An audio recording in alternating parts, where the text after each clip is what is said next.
أعوذ بالله من الشيطان الرجيم. بسم الله الرحمن الرحيم.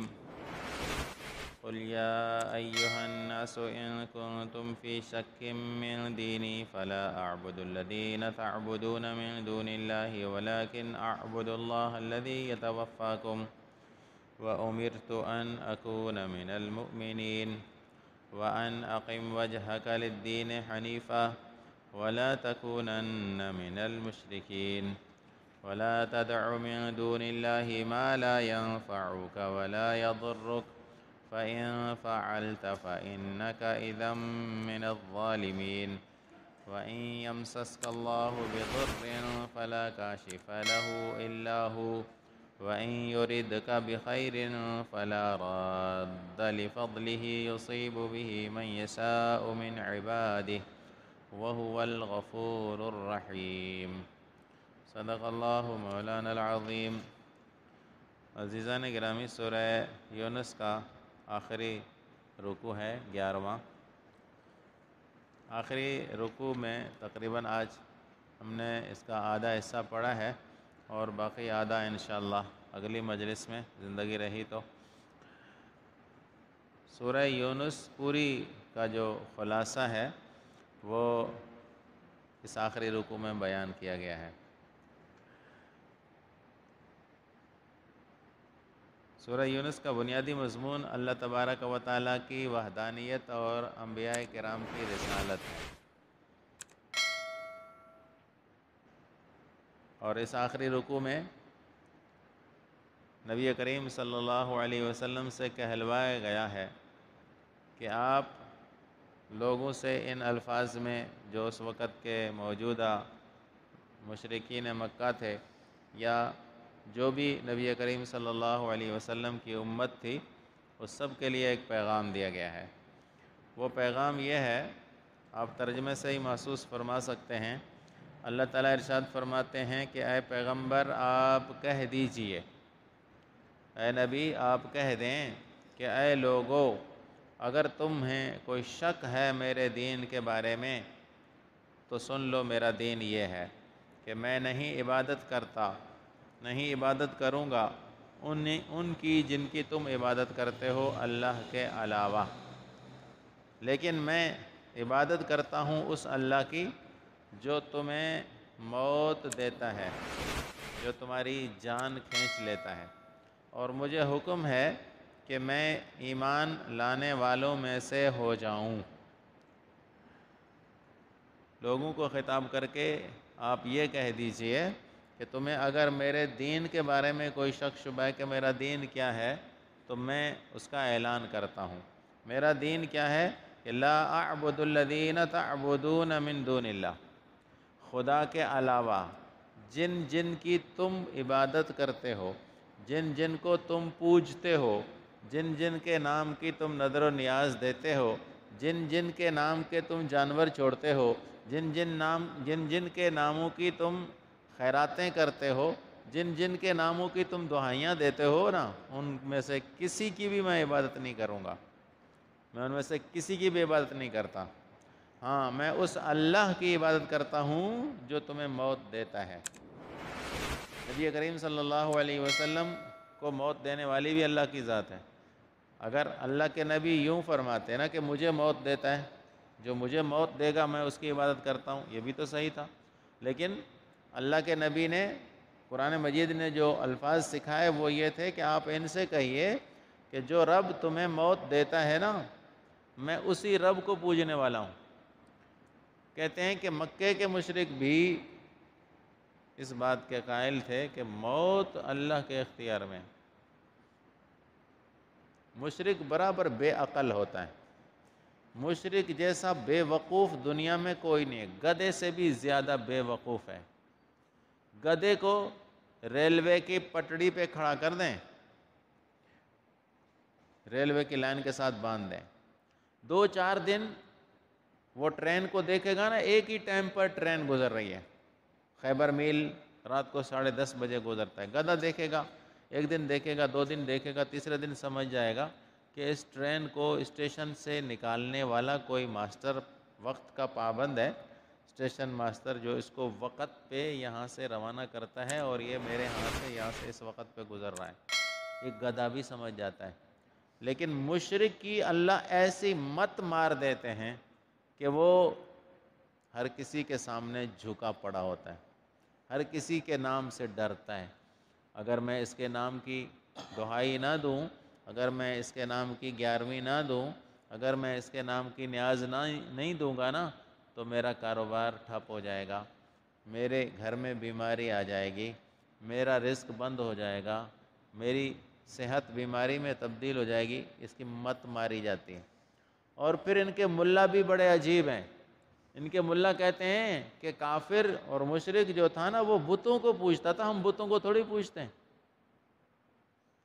ہم بتوں کو تھوڑی پوجتے ہیں، ہم تو اولیاء اللہ جو بڑے نیک صالح لوگ تھے ہم ان کے پاس جاتے ہیں، ان کو پوجتے نہیں ہیں، ہم ان کا صرف وسیلہ اور شفا ان سے شفاعت لیتے ہیں۔ قرآن مجید نے صاف الفاظ میں کہہ دیا کہ مَا نَعْبُدُهُمْ إِلَّا لِيُقَرِّبُونَا إِلَى اللَّهِ زُلْفَىٰ، کہ مکے کے لوگ بھی یہی کہتے تھے کہ ہم ان بزرگوں کی جو خوشی چاہتے ہیں، ہم ان بزرگوں کے گلوں میں جا کر جو ہار ڈالتے ہیں، ہم ان بزرگوں کی تصویروں پر جا کر جو دودھ چڑھاتے ہیں، جو ہم ان بزرگوں کی تصویروں کے سامنے جا کر بکرے ذبح کرتے ہیں نا، یہ اس لیے تھوڑی کرتے ہیں کہ یہ کوئی رب ہیں، رب تو ایک ہے، ہاں یہ اللہ کے پیارے ہیں اور یہ ہمیں اللہ کے قریب کرنے والے ہیں۔ اللہ ہماری سنتا نہیں، ان کی ٹالتا نہیں،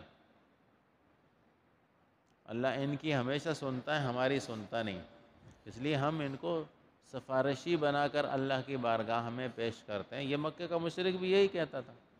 اچھا بت، قرآن نے یہاں لفظ جو استعمال فرمایا نا، لا اعبد الذین تعبدون من دون اللہ، سائیں موجود نہیں ہے، میں ان سے بھی یہ بات آپ کے سامنے پوچھ لیتا کہ الذین کا معنی عقل مند لوگ ہوتے ہیں۔ الذین اس میں اشارہ ہے، اس میں موصول ہے، اور اس کا معنی عقل مند مراد ہوتے ہیں۔ بت تو بے عقل ہے۔ حضور فرما رہے ہیں کہ میں ان کی عبادت نہیں کروں گا جن کو تم خدا کے سوا پوچھتے ہو، تو جن کی کن کی ان سے مراد عقل مند لفظ ہے۔ یہ عقل مند کے لیے جو لفظ استعمال ہوتا ہے وہ تو معلوم ہوا کہ بے جان بتوں کی پوجا کوئی بھی نہیں کرتا۔ ان بے جان بتوں کے پیچھے اس تصویر والے اور اس بت والی ذات کی عظمت ذہن میں ہوتی ہے۔ آپ نے دیکھا ہوگا کہ ہندو اپنی دکانوں میں اپنی ماتاؤں کی اور دیویوں کی اور دیوتاؤں کی تصویریں لگا کر رکھتے ہیں، وہ اس تصویر کو نہیں پوجتے، جس کی تصویر ہے اس کو پوج رہے ہوتے ہیں۔ تصویر تو یاد دہانی کے لیے، لیکن اس تصویر کی بھی تعظیم کرتے ہیں، اس تصویر کے گلے میں بھی ہار ڈالتے ہیں اور اس کے سامنے اگربتیاں جلا کر اس کو خوشبو دیتے ہیں۔ آغا خان کے مریدین جو ہے وہ اپنے گھر میں آغا خان کی تصویر رکھتے ہیں، پرنس کریم آغا خان کی، اور اس کو ہار پہناتے ہیں اور اس کے سامنے ہاتھ باندھ کر بھی کھڑے ہو جاتے ہیں۔ عورتیں تو قبلے کی جانب اپنے گھر میں رکھتے ہیں اور جب سجدہ کرتی ہیں تو آغا خان کی تصویر سامنے ہوتی ہے، اسی کو سجدہ کرتی ہیں۔ تو تصویر کو سجدہ تھوڑی ہے، یہ سجدہ تصویر والے کو ہے جس کی تصویر ہے۔ تو بت جو تھے نا، جن شخصیتوں کے ان لوگوں نے بت بنائے ہوئے تھے، اصل پوجا اور عبادت ان لوگوں کی کرتے تھے۔ بت بے جان ہے، سب کو پتہ ہے۔ تو مکے کے لوگ اتنے بے وقوف تھے، اتنے پاگل تھے کہ وہ پتھر کو پوجتے تھے۔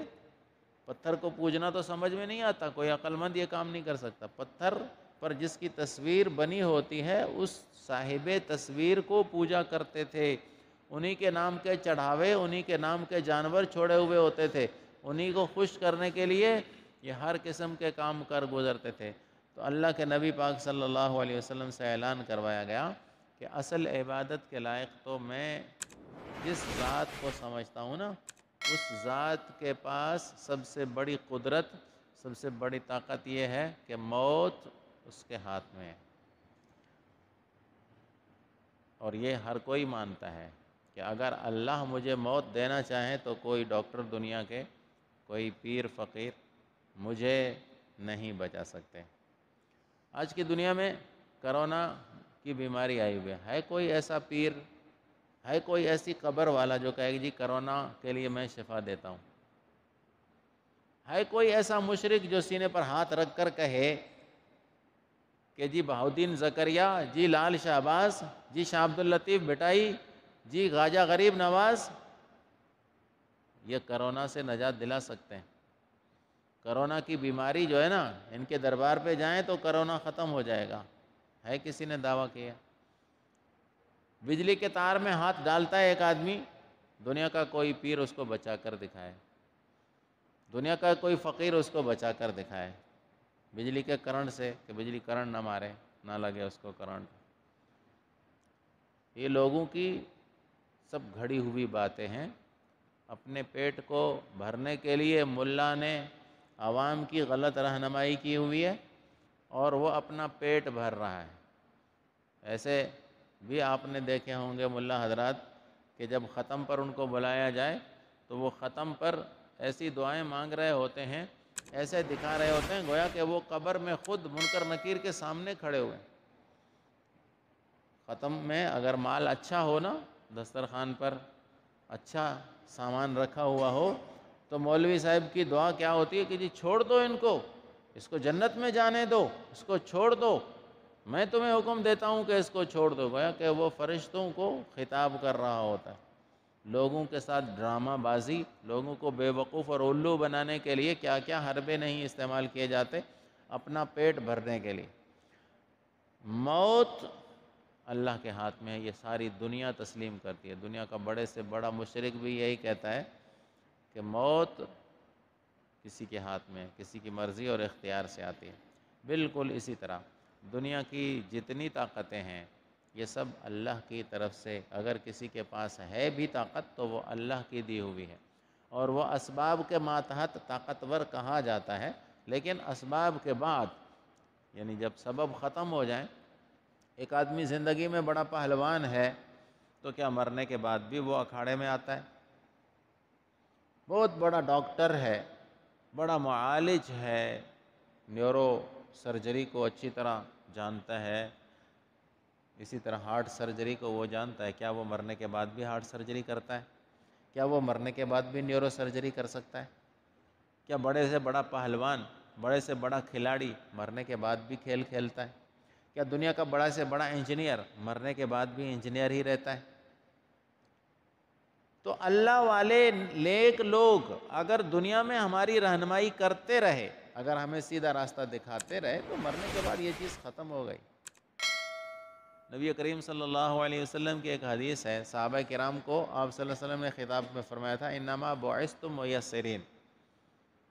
اللہ کے نبی نے فرمایا کہ انما بعثتم میسرین، کہ اللہ نے تمہیں آسانی کرنے والا بنا کر بھیجا ہے۔ صحابہ کو حضور نے خطاب فرمایا۔ یہاں علماء نے لکھا ہے کہ نبی کریم صلی اللہ علیہ وسلم کی بعثت، حضور اکرم صلی اللہ علیہ وسلم کو نبی بنا کر اللہ نے صحابہ کے لیے بھیجا تھا، اور آگے کی بات سنیے، آگے پوری امت کے لیے اللہ نے صحابہ کو بھیجا ہے۔ پوری امت کے لیے اللہ نے صحابہ کو بھیجا، اور اس کے لیے قرینہ اور دلالت نبی کریم صلی اللہ علیہ وسلم کا یہ فرمان ہے کہ انما بعثتم، خود حضور نے اپنے بارے میں فرمایا انما بعثت لأتمم مکارم الاخلاق، کہ میری بعثت ہوئی ہے ان اغراض اور ان مقاصد کے لیے۔ صحابہ کو بھی یہی فرمایا کہ تمہاری بعثت ہوئی ہے۔ معلوم ہوا کہ نبی کریم صلی اللہ علیہ وسلم کی بعثت صحابہ کی طرف تھی، اور صحابہ کی بعثت پوری دنیا کے لیے ہے۔ اب آپ میں سے کوئی یہ مجھے بتائے کہ کیا یہ کام صحابہ کرام نے اس دنیا سے جانے کے بعد بھی دیا؟ اللہ کے نبی نے ان کو ایک منصب سونپا تھا کہ تم پوری دنیا کے لیے رہنما بن جاؤ گے، پوری دنیا کے لیے ہادی بن جاؤ گے، پوری دنیا کے لیے تم اللہ کے احکام کی طرف بلانے والے بن جاؤ، بن گئے۔ اللہ کے نبی نے ان کو یہ منصب دیا تھا، لیکن کیا وفات کے بعد بھی وہ یہ کام کرتے رہے؟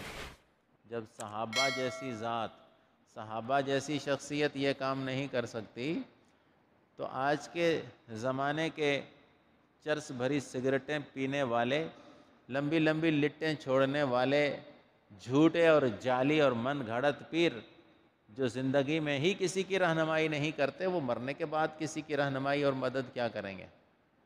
دنیا کا بڑے سے بڑا پہلوان بھی نہیں کر سکتا، بڑے سے بڑا طاقتور بادشاہ بھی مرنے کے بعد کسی کی مدد نہیں کر سکتا۔ اگر اللہ کے بندے اور نیک لوگ دنیا میں جانے کے بعد کسی کی مدد کر سکتے ہیں تو پھر وزیر اعظم بھی مرنے کے بعد لوگوں کے مسائل حل کر سکتا ہے۔ چیف جسٹس آف پاکستان مرنے کے بعد اپنی قبر میں بھی لوگوں کو عدل و انصاف فراہم کر سکتا ہے۔ وزیر اعلیٰ بھی مرنے کے بعد لوگوں کے مسائل حل کر سکتا ہے۔ چیف آف پولیس، آئی جی اور ڈی آئی جی بھی مرنے کے بعد لوگوں کے مسائل حل کر سکتے ہیں۔ پھر اس کا کوئی بھی قائل نہیں ہے، کیونکہ یہاں ہمارا پیٹ نہیں بھرے گا نا۔ ملا کا پیٹ تب بھرے گا جب وہ جھوٹ بولے گا، ملا کا پیٹ تب بھرے گا جب لوگوں کے عقیدے کو خراب کرے گا اور ایمان کو خراب